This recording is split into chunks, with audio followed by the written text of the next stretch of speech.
அகில இந்திய முக்குளத்தோர் பாசறை புதுச்சேரி மாநில பொதுச் செயலாளர் சங்கையா தேவர் ஸ்ரீ பாண்டியன் உணவகம் உரிமையாளரின் பிறந்தநாள் விழா கொண்டாடப்பட்டது. அகில இந்திய முக்குளத்தோர் பாசறை புதுச்சேரி மாநில பொதுச் செயலாளர் சங்கையா தேவர் ஸ்ரீ பாண்டியன் உணவகம் உரிமையாளரின் பிறந்தநாள் விழா பூமியான்பேட்டை பகுதியில் கொண்டாடப்பட்டது.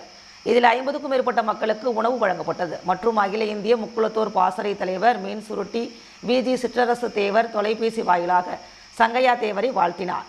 சிறப்பு விருந்தினராக பாஜக மாநில துணைத் தலைவர் உழவர்கரை சரவணன் மற்றும் என்ஆர் காங்கிரஸ் கோபி முத்து, புதுவை மாநில தேவர் பேரவை மாநில பொதுச் செயலாளர் பொற்செழியன் ஆகியோர் கலந்து கொண்டனர்.